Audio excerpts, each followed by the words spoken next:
Hey everybody, it's Miss Motivational Mocha Mindset, Ava Cherie. How are you? The heck, I done got bit. Hopefully your family and everybody's healthy and well. I was posting pictures today because I had photo shoot for my new book coming out, and I also am doing a video. So I was ecstatic about the help of this young man. I'm going to post this stuff when he gets done completing my package. I'm going to tag him because he was so nice and effective and efficient in his work. We kept to our timelines. We kept to the treatment that he sent me months ago. And it's just refreshing to have someone believe in your work, not even just your work, but who you are, your essence, your spirit, and just want to sow into you. With nothing on the other side, doesn't matter how many years we've known each other or not known each other. It's just refreshing to run into people that's out there that's still like that. So that's what my different photos was about today. Just in case y'all wonder anything, I'm tripping. I got my hair has been cut, but of course I love long hair. The different looks is because the new book that's come out is For the Hard Way, and it's a reflection of the young teenage mother and the evolution of the woman you see before you now, Ava Cherie. So it's critical when you have somebody to do a treatment for you, to reflect your story in visual, that they capture everything. And he did that magnificently.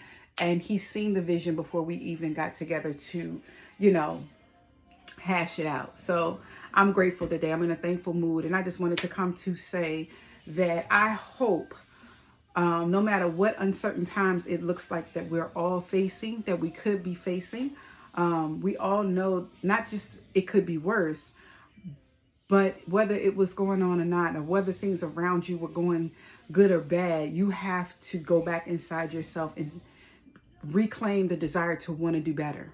Reclaim the desire to want more. Reclaim the desire to reinvent yourself. Reclaim the desire to say that I can, because God said yes. That has been in my spirit so heavy. God said yes. It is so. God said yes. God said yes. Go forth and learn what that means. When God says yes, and then you get on here and say, I'm blessed and I got all this favor, you want to align yourself in that, because it's a lot of responsibility. Too much is given and much is required. But on top of that, you need to understand what you're going to do with that favor. You need to understand who you are supposed to bless with that favor. You need to understand what God envisioned for that favor and that blessing, and who he has called you to be and what he wants you to do, not what we want to do. So who are we to say that the doors are closed on our opportunities because there's a pandemic and COVID are all around us? As you guys know, my husband and I both had COVID in October, and it was to the point where he was on his way to the hospital, but he refused.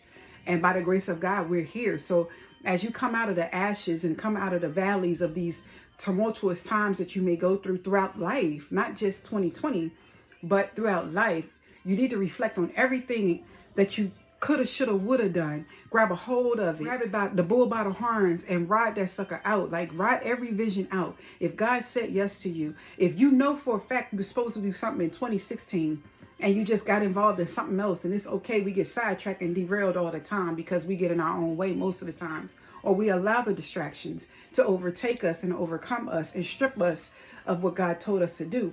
So if you felt it and you missed it, you felt like, dang, I was so close. You go back and you reinvent yourself. Don't go back to that last step. You reinvent that. You first ask God, is this what you want me to do? And open new ways for me to understand how to do it. Give me the strength to do it. Give me the peace to do it. Lessen the distractions. Help me to be focused on you, God. Help me to pay attention when you speak to me. Help me when my spirit says no and I say yes. That's what you have to do. I see so many thousands of us get on here and tell each other what we need to be doing on this social media. And let me tell you guys, it's so hard for me to post on social media. I'm a happy person, I'm a silly person, and I'm about my business person.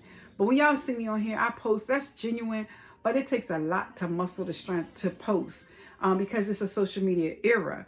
I'm not that old, but I swear for goodness, my children was in their 20s, early 20s, late teens, and we didn't have this 10, 15 years ago. So it gets overwhelming to know or not know what to share and feel like you got somebody that you want to share with that's going to support you or that's interested. And then when you post, you feel like ain't nobody interested, or they really don't care, or they really don't believe. So let me tell you this. Operate and move in what you know, without a doubt. Operate and move in what you know that God has said yes about. Operate and move in what God has for you, because it's for you. It ain't for no social media likes. It ain't for nobody to love. It ain't for nobody else to understand. Because it's so much waiting that no one's going to understand your elevation anyway. No one's going to understand how it happened for you in the midst of a pandemic. The last month of a chaotic 2020. The last month, things are going to break through. And you're waiting to make your New Year's resolution. Well, resolve things within yourself right now today. Resolve all that foolishness today. Because for real, we really working on the first quarter of, for those who know, starting September, end of September, you're supposed to have been already on March of 2021 anyway. It is a way. It is so that things can overturn. It is a way. It is so that things can come for you and bless you in the midst of. It is so. It is a way for God to make a way out of no way. And when you think there's nothing else, you just have to turn over the stones that you've placed on your situation. You have to turn over the stones that you've placed over your burdens and put them on your shoulders. You have to take the veil off your eyes of misery, the veil of depression, the veil of I can't do, and ask God to exude his power in you. But you have to believe that you already possess it. And then apologize. Seek forgiveness for just putting a cap on God's power, his authority, his strength, his ability to move things in your life the way he would have them to be. Who are we to cap him off? That's enough of your energy. That's enough of your power.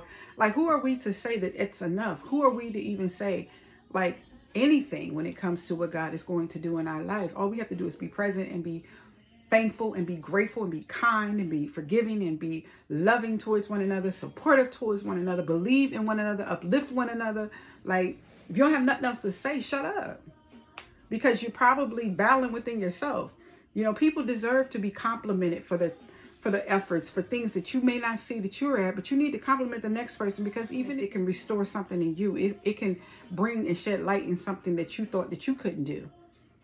You know, so I just wanted to come and say those things, because this book has been exciting. It's been lengthy to write. So many layers. It's so deep about teenage mothering and the things we do when we're ill-equipped. There's so much to capture in that. And it's been a while. And I'm just waiting for God to say release and go forth. So, but in my release, it's one thing I want to leave with. Waiting on God to say go forth does not mean you're supposed to wait and wonder, or wait and not do anything. We know that it says faith without works is dead, but so that means that if I'm waiting for God to say yes, or if I'm waiting for the opportunity to come, be prepared for the opportunity to come. Believe that it is coming. Believe an opportunity or more than one opportunities are coming. You're not supposed to wait and put your hands behind your head, sit back and chill, and I just pray, and it's on God now. No, it's on you, sweetheart. It's on you, friend. It's on you to see. You're supposed to have your strategy. You're supposed to have your business plan. You're supposed to have your action goals, short-term, long-term. You're supposed to have your ducks in a row. So when it happens, because when God says yes, it is so, it's going to happen. You got to be ready. So don't be too caught up in wondering or doubting the next person and what they're doing and what they're not doing. Don't be so caught up in those things, because you'll miss your opportunities all the time. Don't be so caught up in your situations that you can't press through, even in the midst of. And I'm one strong sister, and I'm going to tell you, I've been through a lot of stuff just like the rest of you have. But I'm going to tell you, in the midst of my days, I can't say, oh, I can't go one step further because all that happened. No, and I don't expect bad things to happen, but I know that this is the world we live in. So I literally fight harder when things happen, because I got to get a yes out of this. I got to get a feel good moment, because I'm not going to wait for all the bad things to come up and happen against me or towards me, because they're inevitable to happen. So why can't we expect that the inevitable of greatness and prosperity and abundance is going to happen? And instead of saying, oh, shoot, it's inevitable, it's bound to happen. Why can't you be bound to be rich? Why can't you be bound to be happy? Why can't you bound to be a loving individual, a courteous individual, a respectful individual, an honorable individual? Why is it that, oh, it was bound to happen because everybody around me, he's such and such, and she's such and such, and you such and such, and I'm such? Why is it always we speaking something's bound to happen to us? I'll never pick up the phone and hear nobody say, we bound to be rich. I'm bound to get that business. I'm bound to have that marriage. I'm bound to own that building. I'm bound to get that job. We don't hear that often enough. We just let life happen, tossing us to and fro. So That's all I want to come over here and say. Until next time, I hope you know that you can open the door of opportunity because it's been waiting. You just did not hard enough, or you just didn't open the door. And if not, if the opportunity not there just yet, because God said, he didn't say no, he didn't say yes, he just said, wait, be patient. Knock on the door and see what else it is that you need to learn about what you're asking God for, about where you think you need to be. Knock on the door and ask God to open your eyes and to hear from him what it is he wants you to do first. Or it might be a step over here, or it might be a misstep over there that he's guarding you and protecting you from. You never know. Don't be defeated and throw in a towel, though. Don't naysay somebody else and knock they hustle. Don't do none of that. Just keep your grind alive, and then you'll get there as long as you grind and moving forward. All right? Until next time, this is your girl, Ava Cherie.